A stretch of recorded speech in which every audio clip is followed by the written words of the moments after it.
Number की साफ सुथरी डिवेलपमेंट करने वाले जिहड़े कॉलोनाइजर सीगे सरकार ने उन्होंने स्नब किया ते उन्होंने धक्या गया अनऑथोराइज्ड इलीगल कॉलोनियां दे वल क्योंकि समय समय दी सरकारां दे लीडर सियासी लोग उन्होंने अपने इंटरस्ट ने जिहड़े वो इस धंधे दे विच बन चुके सीगे बन गया एक कंक्रीट अनरैगूलेटेड जंगल है जिहड़ा वो पंजाब दे विच खड़ा हो गया। कई जगह ते तां इहो जिहा भी देखण नूं मिलिआ कि जिथे किते कोई फायर ट्रैजेडी उत्थे फायर ब्रिगेड भी नहीं पहुंच सकती हैगी। दा काम है जिहड़ा वो रुकिया पर बड़ी जल्दी ही मान साहब के आदेशों मुताबक बड़ी जल्दी ही एक कॉम्प्रीहेंसिव पॉलिसी है जिहड़ी वो सरकार लैके आएगी ਜਿਹਦੇ तहत इलीगल अनऑथोराइज्ड कॉलोनियां ਜਿਹੜੀਆਂ ਉਹਨਾਂ ਨੂੰ ਅੱਗੇ ਵਾਸਤੇ ਪੰਜਾਬ ਦੇ ਵਿੱਚ ਡਿਵੈਲਪ ਨਹੀਂ ਹੋਣ ਦਿੱਤਾ ਜਾਊਗਾ। ਉਹਨਾਂ ਦਾ ਸਿਸਟਮ ਇਹਨਾਂ ਟਰਾਂਸਪੇਰੈਂਟ ਤੇ ਸੁਖਾਲਾ ਕੀਤਾ ਜਾਊਗਾ ਤਾਂ ਕਿ ਉਹਨਾਂ ਨੂੰ ਘਰ ਬੈਠੇ ਨੂੰ ਸਾਰੀਆਂ ਪਰਮਿਸ਼ਨਸ ਮਿਲਣ ਤੇ ਸਾਰੇ ਰੂਲਸ ਐਂਡ ਰੈਗੂਲੇਸ਼ਨਸ ਦੇ ਨਾਲ ਅਰਬਨ ਡਿਵੈਲਪਮੈਂਟ ਜਿਹੜੀ ਉਹ ਹੋਵੇ। ਹੁਣ ਉਹਨਾਂ ਚੀਜ਼ਾਂ ਨੂੰ ਜਿਹੜੀਆਂ ਗੱਠਾਂ ਉਹਨਾਂ ਨੇ ਹੱਥ ਨਾਲ ਪਾਈਆਂ ਨੇ ਮੂੰਹ ਨਾਲ ਭਗਵੰਤ ਮਾਨ ਜੀ ਦੀ ਸਰਕਾਰ ਖੋਲਣ ਲੱਗੀ ਹੋਈ ਹੈ। ਹਰ ਜਗ੍ਹਾ ਨਾ ਤਾਂ ਸਰਕਾਰ ਅਲਾਓ ਕਰ ਸਕਦੀ ਹੈ कि हाँ ਤੁਸੀਂ ਜਿੱਥੇ ਮਰਜ਼ੀ ਕੰਧਾਂ ਕੱਢ ਲਓ ਜਿੱਥੇ ਮਰਜ਼ੀ ਕੰਸਟਰਕਸ਼ਨ ਕਰ ਲਓ ਨਾ ਹੀ ਹਰ ਜਗ੍ਹਾ ਸਰਕਾਰ ਬੁਲਡੋਜ਼ਰ ਲੈ ਕੇ ਪਹੁੰਚ ਸਕਦੀ ਹੈ। ਇਹ ਇੱਕ ਕਲੈਕਟਿਵ ਰਿਸਪੌਂਸਿਬਿਲਿਟੀ ਹੁੰਦੀ ਹੈ ਸਰਕਾਰ ਦੀ ਵੀ ਲੋਕਾਂ ਦੀ ਵੀ ਕਲੋਨਾਈਜ਼ਰਸ ਦੀ ਵੀ ਅਧਿਕਾਰੀਆਂ ਦੀ ਵੀ ਸਾਰੇ ਮੀਡੀਆ ਦੀ ਸਾਰਿਆਂ ਦੀ ਇੱਕ ਕਲੈਕਟਿਵ ਰਿਸਪੌਂਸਿਬਿਲਿਟੀ ਹੈ। ਦੇਖੋ ਅੱਜ ਇੱਕ ਮੀਟਿੰਗ ਹੋਈ ਹੈ ਜਿਸ ਦੇ ਵਿੱਚ ਰੈਵਨਿਊ ਡਿਪਾਰਟਮੈਂਟ ਦੇ ਸੀਨੀਅਰ ਆਫੀਸਰ ਸਾਹਿਬਾਨ ਸੀਗੇ ਔਰ पंजाब के कुछ कॉलोनाइजर्स और उन्होंने एसोसीएशन के साथी सीगे। दो तीन इशू सीगे जिहड़े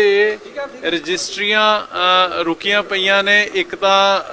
जिहड़े एनओसीज की वजह करके और एक जिहड़े कोई कलैक्टरेट्स का इशू सीगा उहदे बारे डिटेल दे विच डिस्कशन है जिहड़ी वो हुई है और बड़ी जल्दी ही क्योंकि ये सारी प्रॉब्लम इस करके आई है पंजाब दे विच क्योंकि पिछले समय दे विच लंबा समा पिछलियां सरकारां ने ਜਿਹੜੇ ਆਥੋਰਾਈਜ਼ਡ ਕਲੋਨੀਆਂ ਸੀਗੀਆਂ ਇੱਕ ਨੰਬਰ ਦਾ ਕੰਮ ਕਰਨ ਵਾਲੇ ਇੱਕ ਨੰਬਰ ਦੀ ਸਾਫ ਸੁਥਰੀ ਡਿਵੈਲਪਮੈਂਟ ਕਰਨ ਵਾਲੇ ਜਿਹੜੇ ਕਲੋਨਾਈਜ਼ਰ ਸੀਗੇ ਸਰਕਾਰ ਨੇ ਉਹਨਾਂ ਨੂੰ ਸਨਬ ਕੀਤਾ ਤੇ ਉਹਨਾਂ ਨੂੰ ਧੱਕਿਆ ਗਿਆ ਅਨਆਥੋਰਾਈਜ਼ਡ ਇਲੀਗਲ ਕਲੋਨੀਆਂ ਦੇ ਵੱਲ ਕਿਉਂਕਿ ਸਮੇਂ ਸਮੇਂ ਦੀਆਂ ਸਰਕਾਰਾਂ ਦੇ ਲੀਡਰ ਸਿਆਸੀ ਲੋਕ ਉਹਨਾਂ ਦੇ ਆਪਣੇ ਇੰਟਰਸਟ ਨੇ ਜਿਹੜੇ ਉਹ ਇਸ ਧੰਦੇ ਦੇ ਵਿੱਚ ਬਣ ਚੁੱਕੇ ਸੀਗੇ ਜਿਹਦੀ ਵਜ੍ਹਾ ਕਰਕੇ ਅੱਜ ਹਾਲਾਤ ਇਹ ਬਣੇ ਪਏ ਨੇ ਪੰਜਾਬ ਦੇ ਵਿੱਚ ਕਿ 14000 ਅਨਆਥੋਰਾਈਜ਼ਡ ਕਾਲੋਨੀਜ਼ ਨੇ ਜਿਹੜੀਆਂ ਉਹ ਬਣ ਗਈਆਂ ਇੱਕ ਕੰਕਰੀਟ ਅਨਰੈਗੂਲੇਟਡ ਜੰਗਲ ਹੈ ਜਿਹੜਾ ਉਹ ਪੰਜਾਬ ਦੇ ਵਿੱਚ ਖੜਾ ਹੋ ਗਿਆ। ਕਈ ਜਗ੍ਹਾ ਤੇ ਤਾਂ ਇਹੋ ਜਿਹਾ ਵੀ ਦੇਖਣ ਨੂੰ ਮਿਲਿਆ ਕਿ ਜਿੱਥੇ ਕਿਤੇ ਕੋਈ ਫਾਇਰ ਟ੍ਰੈਜੇਡੀ ਉੱਥੇ ਫਾਇਰ ਬ੍ਰਿਗੇਡ ਵੀ ਨਹੀਂ ਪਹੁੰਚ ਸਕਦੀ ਹੈਗੀ। ਸੋ ਇਹਨਾਂ ਸਾਰੀਆਂ ਚੀਜ਼ਾਂ ਦੇ ਉੱਪਰ ਡਿਟੇਲਡ ਡਿਸਕਸ਼ਨ ਹੈ ਜਿਹੜੀ ਉਹ ਪਹਿਲਾਂ ਵੀ ਸੀਐਮ ਸਾਹਿਬ ਦੇ ਆਦੇਸ਼ਾਂ ਮੁਤਾਬਕ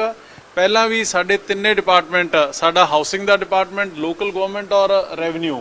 ਉਹਦੇ ਉੱਪਰ ਡਿਟੇਲ ਡੈਲੀਬਰੇਸ਼ਨ ਜਿਹੜੀਆਂ ਉਹ ਕਰ ਚੁੱਕੇ ਨੇ। ਸੀਐਮ ਸਾਹਿਬ ਔਰ ਪੰਜਾਬ ਸਰਕਾਰ ਬੜੀ ਚਿੰਤਿਤ ਹੈ ਇਸ ਮਸਲੇ ਨੂੰ ਲੈ ਕੇ ਕਿਉਂਕਿ ਇੰਨਾ ਕੁ ਮੈਸਅਪ ਔਰ ਇੰਨਾ ਕੁ ਗੁੰਝਲਦਾਰ ਪਿਛਲੇ ਸਮੇਂ ਦੇ ਵਿੱਚ ਸਿਆਸੀ ਲੀਡਰਾਂ ਨੇ ਕਰ ਦਿੱਤਾ ਕਿ ਉਹਨਾਂ ਨੂੰ ਔਰ ਫਿਰ ਉਸ ਤੋਂ ਇਲਾਵਾ ਟੂ ਐਡ ਟੂ ਇਟ ਜਿਹੜੇ ਹਾਈ ਕੋਰਟ ਦੇ ਦੀਆਂ ਵੀ ਡਾਇਰੈਕਸ਼ਨਸ ਆਈਆਂ ਜਿਹਦੀ ਵਜ੍ਹਾ ਕਰਕੇ ਇਹ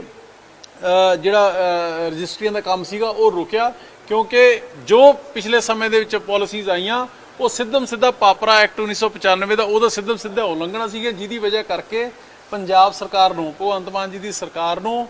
ਮਜਬੂਰਨ ਇਹ ਜਿਹੜਾ ਫੈਸਲਾ ਲੈਣਾ ਪਿਆ ਜਿਹਦੀ ਵਜ੍ਹਾ ਕਰਕੇ ਅੱਜ ਜਿਹੜਾ ਐਨਓਸੀਜ਼ ਦਾ ਰਜਿਸਟਰੀਆਂ ਦਾ ਕੰਮ ਹੈ ਜਿਹੜਾ ਉਹ ਰੁਕਿਆ ਪਰ ਬੜੀ ਜਲਦੀ ਹੀ ਮਾਨ ਸਾਹਿਬ ਦੇ ਆਦੇਸ਼ਾਂ ਮੁਤਾਬਕ ਬੜੀ ਜਲਦੀ ਹੀ ਇੱਕ ਕੌਂਪਰੀਹੈਂਸਿਵ ਪਾਲਿਸੀ ਹੈ ਜਿਹੜੀ ਉਹ ਸਰਕਾਰ ਲੈ ਕੇ ਆਏਗੀ ਜਿਹਦੇ ਤਹਿਤ ਇਲੀਗਲ ਅਨਆਥੋਰਾਈਜ਼ਡ ਕਲੋਨੀਆਂ ਜਿਹੜੀਆਂ ਉਹਨਾਂ ਨੂੰ ਅੱਗੇ ਵਾਸਤੇ ਪੰਜਾਬ ਦੇ ਵਿੱਚ ਡਿਵੈਲਪ ਨਹੀਂ ਹੋਣ ਦਿੱਤਾ ਜਾਊਗਾ। ਆਥੋਰਾਈਜ਼ਡ ਕਲੋਨੀਆਂ ਨੂੰ ਇਸ ਤਰੀਕੇ ਦੇ ਨਾਲ ਫੈਸਿਲਿਟੇਟ ਕੀਤਾ ਜਾਊਗਾ ਇਸ ਤਰੀਕੇ ਨਾਲ ਉਹਨਾਂ ਦੀ ਸਹਾਇਤਾ ਕੀਤੀ ਜਾਊਗੀ ਮਦਦ ਕੀਤੀ ਜਾਊਗੀ ਉਹਨਾਂ ਦਾ ਸਿਸਟਮ ਇਹਨਾਂ ਟਰਾਂਸਪੇਰੈਂਟ ਤੇ ਸੁਖਾਲਾ ਕੀਤਾ ਜਾਊਗਾ ਤਾਂ ਕਿ ਉਹਨਾਂ ਨੂੰ ਘਰ ਬੈਠੇ ਨੂੰ ਸਾਰੀਆਂ ਪਰਮਿਸ਼ਨਸ ਮਿਲਣ ਤੇ ਸਾਰੇ ਰੂਲਸ ਐਂਡ ਰੈਗੂਲੇਸ਼ਨਸ ਦੇ ਨਾਲ ਅਰਬਨ ਡਿਵੈਲਪਮੈਂਟ ਜਿਹੜੀ ਉਹ ਹੋਵੇ। ਇੱਕ ਇਹ ਔਰ ਦੂਸਰਾ ਜਿਹੜਾ ਕੁਝ ਸਾਡੇ ਸਾਥੀ ਆਏ ਸੀਗੇ ਜਿਨ੍ਹਾਂ ਨੇ ਸਰਕਲ ਰੇਟ ਨੇ ਜਿਹੜੇ ਉਹਨਾਂ ਦੀ ਗੱਲ ਕੀਤੀ ਹੈ ਉਹਦੇ ਬਾਰੇ ਉਹਨਾਂ ਦੀ ਗੱਲ ਹੈ ਜਿਹੜੀ ਉਹ ਅਸੀਂ ਸੁਣ ਲਈ ਹੈ ਤੇ ਸੀਐਮ ਸਾਹਿਬ ਨਾਲ ਇੱਕ ਅੱਧੇ ਦਿਨ ਦੇ ਵਿੱਚ ਉਹਨਾਂ ਨਾਲ ਵਿਚਾਰ ਵਟਾਂਦਰਾ ਕਰਕੇ, ਵੈਸੇ ਕੰਮ ਉਹ ਰੈਵਨਿਊ ਡਿਪਾਰਟਮੈਂਟ ਦਾ ਤੇ ਉਹਨਾਂ ਨਾਲ ਗੱਲਬਾਤ ਕਰਕੇ ਸੀਐਮ ਸਾਹਿਬ ਦੇ ਨਾਲ ਉਹਦੇ ਬਾਰੇ ਵੀ ਜਲਦੀ ਫੈਸਲਾ ਜਿਹੜਾ ਉਹ ਲਿਆ ਜਾਏਗਾ। ਇਹ ਜਿਹੜਾ ਇਸ਼ੂ ਹੈ ਇਹ ਬੇਸਿਕਲੀ ਡਿਪਟੀ ਕਮਿਸ਼ਨਰਸ ਦਾ ਕਲੈਕਟਰ ਤੱਕ ਹੁੰਦਾ ਹੈ, ਪਰ ਇਹ ਵੀ ਜਿਹੜਾ ਉਹਨਾਂ ਦੀ ਕੋਈ ਪ੍ਰੋਬਲਮ ਆਈ ਹੈ ਇਹਦੇ ਬਾਰੇ ਸੀਐਮ ਸਾਹਿਬ ਨਾਲ ਚਰਚਾ ਕਰਕੇ ਅਸੀਂ ਪੰਜਾਬ ਸਰਕਾਰ ਭਗਵੰਤ ਮਾਨ ਜੀ ਸਰਕਾਰ ਦੀ ਵਿਜ਼ਨ ਹੈ ਜਿਹੜੀ ਉਹ ਬੜੀ ਕਲੀਅਰ ਹੈ ਕਿ ਆਮ ਲੋਕ ਨੇ ਜਿਹੜੇ ਆਪਣੇ ਕਿਹਾ ਜਾਂਦਾ ਹੈ ਕਿ ਘਰ ਤਾਂ ਸਾਰੀ ਜ਼ਿੰਦਗੀ 'ਚ ਇੱਕ ਵਾਰੀ ਬੜੀ ਮੁਸ਼ਕਿਲ ਨਾਲ ਬਣਦਾ ਹੈ ਜੀ। ਨਾ ਸਰਕਾਰ ਵੱਲੋਂ, ਨਾ ਕਲੋਨਾਈਜ਼ਰ ਵੱਲੋਂ, ਨਾ ਕਿਸੇ ਦਫ਼ਤਰ ਜਾਂ ਅਧਿਕਾਰੀ ਵੱਲੋਂ ਕਿਸੇ ਤਰੀਕੇ ਦੀ ਦਿੱਕਤ ਨਾ ਰਹੇ ਐਂਡ ਯੂਜ਼ਰ ਨੂੰ। ਤੇ ਜਦੋਂ ਉਹਨਾਂ ਨੂੰ ਨਹੀਂ ਰਹੂਗੀ ਤੇ ਸਾਫ਼ ਸੁਥਰਾ ਕੰਮ ਕਰਨ ਵਾਲੇ ਕਲੋਨਾਈਜ਼ਰ ਨੇ ਜਿਹੜੇ ਇੱਕ ਨੰਬਰ ਦਾ ਕੰਮ ਕਰਨ ਵਾਲੇ ਨੇ, ਆਥੋਰਾਈਜ਼ਡ ਕਲੋਨੀਆਂ ਕੱਟਣ ਵਾਲੇ ਨੇ, ਉਹਨਾਂ ਦੀਆਂ ਮੁਸ਼ਕਲਾਂ ਵੀ ਸਰਕਾਰ ਹੱਲ ਕਰੇਗੀ। ਪਰ ਅਨਆਥੋਰਾਈਜ਼ਡ ਜਿਹੜਾ ਕੰਮ ਹੁਣ ਲੰਬੇ ਸਮੇਂ ਤੋਂ ਚੱਲ ਰਿਹਾ ਸੀਗਾ ਉਹਦੇ ਉੱਪਰ ਪੂਰਨ ਤੌਰ ਦੇ ਉੱਪਰ ਪਾਬੰਦੀ ਹੈ ਜਿਹੜਾ ਜਿਹਨਾਂ ਦੇ ਰਜਿਸਟਰੀਆਂ ਨਹੀਂ ਹੋ ਪਾ ਰਹੀਆਂ, ਲਾਲ ਲਕੀਰ ਵਾਲੇ ਜਿਹੜੇ ਮਕਾਨ ਨੇ ਸਰ, ਲਾਲ ਲਕੀਰ ਦਾ ਹਾਂਜੀ, ਜਿਹਨਾਂ ਦੇ ਰਜਿਸਟਰੀਆਂ ਨਹੀਂ ਹੋ ਪਾ ਰਹੀਆਂ ਜਾਂ ਐਨਓਸੀ ਨਹੀਂ ਮਿਲ ਪਾ ਰਹੀ, ਕਿਦੋਂ ਤੱਕ ਉਮੀਦ ਕਰਨ ਦੀ ਮਸਲਾ ਹੱਲ ਹੋ ਜਾਏਗਾ? ਇਹ ਦੇਖੋ ਜਿਹੜਾ ਡਰਾਫਟ ਹੈ ਉਹ ਥੋੜੇ ਦਿਨਾਂ ਦੇ ਵਿੱਚ ਹੀ 5-7 ਦਿਨਾਂ ਦੇ ਵਿੱਚ ਹੀ ਇਹ ਡਰਾਫਟ ਤਿਆਰ ਹੋ ਜਾਏਗਾ ਔਰ ਸੀਐਮ ਸਾਹਿਬ ਦੇ ਨਾਲ ਫਿਰ ਡਿਸਕਸ ਕਰਕੇ ਇਹਨਾਂ ਦੀ ਜਿਹੜੇ ਕਲੋਨਾਈਜ਼ਰਸ ਨੇ ਉਹਨਾਂ ਨਾਲ ਵੀ ਡਿਸਕਸ਼ਨ ਅਸੀਂ ਕਰਕੇ, ਦੇਖੋ ਜਿਹੜੇ ਬੰਦੇ ਦੀ ਪ੍ਰੋਬਲਮ ਹੁੰਦੀ ਹੈ ਉਹਦੇ ਕੋਲ ਹੀ ਸਭ ਤੋਂ ਵਧੀਆ ਸੋਲੂਸ਼ਨ ਹੁੰਦਾ ਹੈ। ਹਫਤੇ 10 ਦਿਨਾਂ ਦੇ ਵਿੱਚ ਇਹ ਆਈ ਥਿੰਕ ਕਾਫੀ ਕਲੈਰਿਟੀ ਜਿਹੜੀ ਇਹਦੇ ਉੱਪਰ ਅਸੀਂ ਤੁਹਾਨੂੰ ਦੇ ਸਕਾਂਗੇ। ਮਕਾਨ ਨੇ ਉਹਨਾਂ ਦੇ ਵਿੱਚ ਵੀ ਕਾਫੀ ਸਮੱਸਿਆਵਾਂ ਨੇ। ਜਿਸ ਤਰੀਕੇ ਨਾਲ ਇੱਕ ਵੱਡੀ ਕਾਰਵਾਈ ਕੀਤੀ ਗਈ ਹੈ ਨੋਇਡਾ ਦੇ ਵਿੱਚ, ਤਾਂ ਪੰਜਾਬ ਦੇ ਵਿੱਚ ਵੀ ਐਸੀਆਂ ਬਹੁਤ ਸਾਰੀਆਂ ਬਿਲਡਿੰਗਸ ਹੈਗੀਆਂ ਜਿਹੜੀਆਂ ਅਨਪ੍ਰਾਈਵੇਟ ਬਣੀਆਂ ਹੋਈਆਂ, ਉਹਨਾਂ ਤੇ ਵੀ ਕੋਈ ਇਸ ਤਰੀਕੇ ਦੀ ਕਾਰਵਾਈ ਹੋ ਸਕਦੀ ਹੈ ਜਿਹੜੀ ਦਿੱਲੀ ਦੇ? ਦੇਖੋ ਇਸ ਤਰ੍ਹਾਂ ਕਿ ਮੈਂ ਤੁਹਾਡੀ ਗੱਲ ਦੇ ਨਾਲ ਸਹਿਮਤ ਹਾਂ ਕਿਉਂਕਿ ਮੈਂ ਤਾਂ ਖੁਦ ਆਪ ਕਹਿ ਰਿਹਾ ਕਿ ਪਿਛਲੀਆਂ ਸਰਕਾਰਾਂ ਦੇ ਲੀਡਰਾਂ ਨੇ ਇੱਕ ਤਰੀਕੇ ਦਾ ਇੱਕ ਲੈਂਡ ਮਾਫੀਆ ਬਣਾ ਕੇ ਜਿਹਨਾਂ ਲੀਡਰਾਂ ਦੇ ਆਪਦੇ ਇੰਟਰਸਟ ਪੈਦਾ ਹੋ ਗਏ। ਇਲੀਗਲ ਕਲੋਨਾਈਜੇਸ਼ਨ ਹੈ ਜਿਹੜੀ ਉਹ ਇੰਨੀ ਜ਼ਿਆਦਾ ਹੋ ਚੁੱਕੀ ਕਿ ਉਹ ਇੱਕ ਅਰਬਨ ਕੰਕਰੀਟ ਜੰਗਲ ਦੇ ਰੂਪ ਵਿੱਚ ਕਨਵਰਟ ਹੋ ਚੁੱਕਿਆ। ਹੁਣ ਉਹਨਾਂ ਚੀਜ਼ਾਂ ਨੂੰ ਜਿਹੜੀਆਂ ਗੱਠਾਂ ਉਹਨਾਂ ਨੇ ਹੱਥ ਨਾਲ ਪਾਈਆਂ ਨੇ, ਮੂੰਹ ਨਾਲ ਭਗਵੰਤ ਮਾਨ ਜੀ ਦੀ ਸਰਕਾਰ ਖੋਲਣ ਲੱਗੀ ਹੋਈ ਹੈ। ਹੁਣ ਇਹਦੇ ਉੱਪਰ ਕਿਸੇ ਡੈਮੋਲੀਸ਼ਨ ਹੁੰਦੀ ਹੈ ਨਹੀਂ ਹੁੰਦੀ ਹੈਗੀ, ਇਹ ਵੀ ਜਿਹੜੇ ਟਵਿਨ ਟਾਵਰਸ ਦੀ ਤੁਸੀਂ ਗੱਲ ਕਰਦੇ ਹੋ ਇਹ ਸੁਪਰੀਮ ਕੋਰਟ ਦੇ ਆਰਡਰਸ ਦੇ ਉੱਪਰ ਹੋਈ ਹੈ। ਜੇ ਕੋਈ ਇਸ ਤਰੀਕੇ ਦੀ ਕੋਈ ਹੈ ਤਾਂ ਦੇਖੋ ਸਰਕਾਰ ਦਾ ਆਪਣਾ ਇੱਕ ਲਿਮਿਟਿਡ ਮੈਂਡੇਟ ਹੁੰਦਾ ਹੈ। ਹੁਣ ਉਹਦੇ ਹਰ ਜਗ੍ਹਾ ਨਾ ਤਾਂ ਸਰਕਾਰ ਅਲਾਓ ਕਰ ਸਕਦੀ ਹੈ ਕਿ ਹਾਂ ਤੁਸੀਂ ਜਿੱਥੇ ਮਰਜ਼ੀ ਕੰਧਾਂ ਕੱਢ ਲਓ, ਜਿੱਥੇ ਮਰਜ਼ੀ ਕੰਸਟਰਕਸ਼ਨ ਕਰ ਲਓ, ਨਾ ਹੀ ਹਰ ਜਗ੍ਹਾ ਸਰਕਾਰ ਬੁਲਡੋਜ਼ਰ ਲੈ ਕੇ ਪਹੁੰਚ ਸਕਦੀ ਹੈ। ਇਹ ਇੱਕ ਕਲੈਕਟਿਵ ਰਿਸਪੌਂਸਿਬਿਲਿਟੀ ਹੁੰਦੀ ਹੈ ਸਰਕਾਰ ਦੀ ਵੀ, ਲੋਕਾਂ ਦੀ ਵੀ, ਕਲੋਨਾਈਜ਼ਰਸ ਦੀ ਵੀ, ਅਧਿਕਾਰੀਆਂ ਦੀ ਵੀ, ਸਾਰੇ ਮੀਡੀਆ ਦੀ, ਸਾਰਿਆਂ ਦੀ ਇੱਕ ਕਲੈਕਟਿਵ ਰਿਸਪੌਂਸਿਬਿਲਿਟੀ ਹੈ ਕਿ ਇਹ ਹੁਣ ਤੱਕ ਜੋ ਮੈਸਅਪ ਸਿਸਟਮ ਕੀਤਾ ਇਹਨਾਂ ਨੇ ਉਹਨੂੰ ਆਪਾਂ ਹੌਲੀ ਹੌਲੀ ਦੁਰਸਤ ਕਰ ਲਈਏ, सही कर लिए। सो इस करके सरकार ਉਹਦੇ ਲਈ वचनबद्ध है। मुझे सीधे तौर पर बात करें तो कांग्रेस सरकार के दौरान एक स्टेप उठाया गया था जिसमें इलीगल कॉलोनीज को लीगल करने की बात की गई थी कि बाकायदा इलीगल कॉलोनीज को लीगल करने के लिए स्टेप उठाया था। मेरी हाथ आपको हाथ जोड़ के विनती है कि मेरे कान दो जरूर हैं लेकिन मुंह एक है। सुन लो सवाल दो तरफ से आ रहे हैं, मैं जवाब एक ही जैसे तो बताइए बोलो। ਜਿਹੜੀ ਗੱਡੀ ਹੈ ਕਿਹਾ ਜਾ ਰਿਹਾ ਕਿ ਭ੍ਰਸ਼ਟਾਚਾਰ ਦੇ ਪੈਸੇ ਨਾਲ ਜਿਹੜੀ ਕੀਤੀ ਗਈ ਆ ਪੇਮੈਂਟ ਵਗੈਰਾ ਤੌਰ ਤੇ ਬੈਂਕ ਖਾਤੇ ਦੇ ਵਿੱਚ ਜਿਹੜੀ ਸਾਹਮਣੇ ਦੇਖੋ ਇਸ ਤਰ੍ਹਾਂ ਹੈ ਕਿ ਅਮਰਜੀਤ ਸਿੰਘ ਸੰਦੋਆ ਦੀ ਜਿਹੜੀ ਗੱਡੀ ਦੇ ਅੱਜ ਖਬਰ ਮੈਂ ਵੀ ਪੜ੍ਹੀ ਹੈ ਪੇਪਰ ਦੇ ਵਿੱਚ, ਉਹ ਇਹਦੇ ਬਾਰੇ ਜੇ ਕੋਈ ਇਸ ਤਰੀਕੇ ਦੇ ਫੈਕਟਸ ਹੈਗੇ ਤੇ ਭਗਵੰਤ ਮਾਨ ਜੀ ਦਾ ਬੜਾ ਸਪਸ਼ਟ ਹੈ, ਬੜਾ ਕਲੀਅਰ ਹੈ ਕਿ ਜ਼ੀਰੋ ਟੋਲਰੈਂਸ ਟੁਵਰਡਸ ਕਰਪਸ਼ਨ ਹੈ। ਉਹ ਕੋਈ ਚਾਹੇ ਆਪਣਾ ਤੇ ਚਾਹੇ ਬੇਗਾਨਾ ਹੈ। ਪਹਿਲਾਂ ਵੀ ਇਹ ਭਗਵੰਤ ਮਾਨ ਜੀ ਦੀ ਸਰਕਾਰ ਬੜੇ ਲਾਊਡ ਐਂਡ ਕਲੀਅਰ ਤਰੀਕੇ ਦੇ ਨਾਲ ਤੇ ਐਕਸ਼ਨ ਦੇ ਨਾਲ ਇਹ ਕਲੀਅਰ ਕਰ ਚੁੱਕੀ ਹੈ। ਜੇ ਇਸ ਤਰੀਕੇ ਦੀ ਕੋਈ ਗੱਲ ਹੋਊਗੀ ਤਾਂ ਕੋਈ ਲਿਹਾਜ਼ ਨਹੀਂ ਹੋਊਗਾ। ਸੰਦੋਆ ਅਮਰਜੀਤ ਸੰਦੋਆ ਜਾਂ ਕੋਈ ਵੀ ਵਿਅਕਤੀ ਆਪਦਾ ਪੱਖ ਉਹਦੇ 'ਚ ਰੱਖ ਸਕਦਾ। ਪਰ ਜੇ ਇਹ ਗੱਲ ਜਿਹੜੀ ਤੁਸੀਂ ਕਹਿ ਰਹੇ ਹੋ, ਜੇ ਮੈਨੂੰ ਨਹੀਂ ਪਤਾ ਕਿ ਸਹੀ ਹੈ ਕਿ ਗਲਤ ਹੈ, ਮੈਂ ਕੋਈ ਇਨਵੈਸਟੀਗੇਟਿੰਗ ਆਫੀਸਰ ਥੋੜਾ ਹੀ ਹਾਂ, ਪਰ ਜੇ ਇਹ ਸਹੀ ਹੈ ਮੈਂ ਤੁਹਾਡੀ ਗੱਲ ਵੱਡੀ ਕਰਦਾ ਤੇ ਅਮਰਜੀਤ ਸੰਦੋਆ ਜੀ ਉਸ ਸਮੇਂ ਦੀ ਗੱਲ ਹੈ 2019 ਔਰ 20 ਦੇ ਵਿੱਚ ਜਦੋਂ ਅਮਰਜੀਤ ਸੰਦੋਆ ਜੀ ਕਾਂਗਰਸ ਦੇ ਵਿੱਚ ਗਏ ਹੋਏ ਸੀਗੇ। ਸੋ ਕਾਂਗਰਸੀਆਂ ਦੇ ਇੰਨਾ ਕੁ ਇੰਪੈਕਟ ਅਸਰ ਤਾਂ ਉਹਨਾਂ ਤੇ ਆਈ ਜਾਣਾ ਸੀਗਾ। ਸੋ ਇਸ ਕਰਕੇ ਮੈਨੂੰ ਨਹੀਂ ਪਤਾ ਸਹੀ ਹੈ ਕਿ ਗਲਤ ਹੈ। ਇਹ ਕਾਂਗਰਸ ਦੇ ਕਲਚਰ ਦੀ ਦੇਣ ਹੈ ਵੀ ਇੱਕ ਚੰਗੇ ਭਲੇ ਬੰਦੇ ਨੂੰ, ਇੱਕ ਸਾਫ਼ ਸੁਥਰੇ ਬੰਦੇ ਨੂੰ ਵੀ ਗਲਤ ਰਾਹ ਤੇ ਚਾੜ ਦਿੰਦੀ ਹੈ। ਮੇਰੇ ਸਾਥੀ ਨੇ ਸਵਾਲ ਪੁੱਛਿਆ ਸੀਗਾ ਵੀ ਬਹੁਤ ਸਾਰੇ ਲੋਕਾਂ ਨੇ ਬਹੁਤ ਸਾਰੀ ਜਗ੍ਹਾ ਲੈ ਲਈ ਹੈ, ਪਲਾਟ ਲੈ ਲਏ, ਹੁਣ ਐਨਓਸੀ ਰੁਕੀਆਂ ਹੋਈਆਂ, ਰਜਿਸਟਰੀਆਂ ਰੁਕੀਆਂ ਹੋਈਆਂ ਨੇ, ਉਹਨਾਂ ਦਾ ਕੀ ਹੋਏਗਾ? ਕਿ ਉਹਨਾਂ ਤੋਂ ਫਿਰ ਤੁਸੀਂ ਖਾਲੀ ਕਰਾਓਗੇ? ਉਹਨਾਂ ਦਾ ਕੀ ਦੋਸ਼ ਹੈ? ਦੇਖੋ ਇਸ ਤਰ੍ਹਾਂ ਹੈ, ਉਹਨਾਂ ਦਾ ਕੋਈ ਦੋਸ਼ ਨਹੀਂ ਹੈਗਾ, ਪਰ ਜਿਹੜੇ